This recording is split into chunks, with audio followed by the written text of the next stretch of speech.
All right, let's get started. Hey, my name is Larry with the Putco Fleet and Public Safety Branch. Today we're going to be talking about the all-new improved Anti-Collision Blade 2.0, specifically designed for the Explorer PIU kit and 2020 Plus Explorers.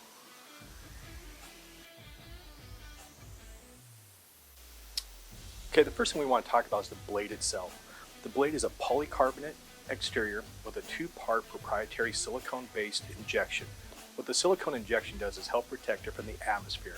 It reduces any type or any chance of any kind of moisture getting in there and affecting the LEDs. Now the blade has a whopping 1400 lumens using 1800 LEDs.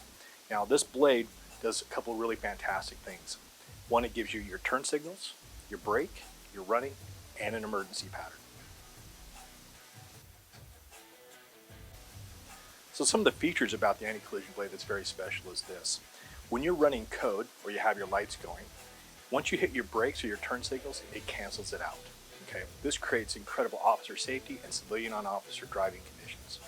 Once you hit your brakes or your turn signals, again, I can't stress this enough, it cancels the pattern out and gives the person behind you very clear intent of what you're about to do.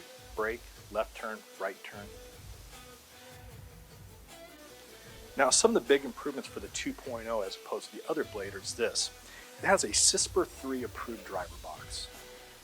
What CISPR 3 is, it's a very serious and strenuous testing system, making sure that it covers any kind of EFI or EFC kind of ratings.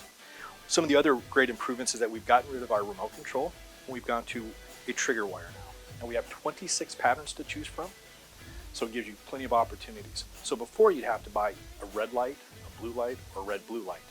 Now we have everything built into one light.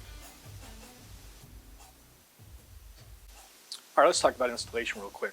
One of the really great things about this new setup is that it makes it very, very simple to install. There's no drilling involved, and we'll cover a little bit about more of that in a minute. But you're going to use a 4-pin trailer harness. You're going to use this wire that leads to your system, your control box. This will set off your patterns. And you're also going to use the Takancha harness. Now the Takancha harness just simply splices in, so there's no cutting for you to do. It also allows you to use the 4-pin wiring harness in case the vehicle that you're installing it with does not have one. Okay, let's talk about the mounting a little bit real quick. We're going to be using an aluminum bracket. It's powder coated. It's going to come with 2 nylon plastic end caps.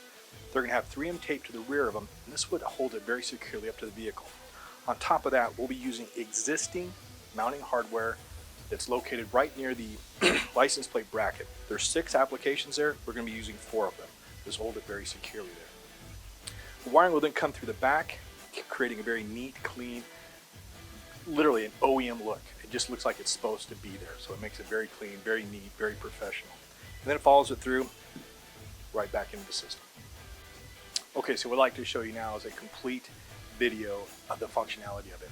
It will be highlighting both running lights, braking, left and right turn, with one emergency pattern that's available. Remember, you have 26 that are available to you. We're just going to be showcasing one.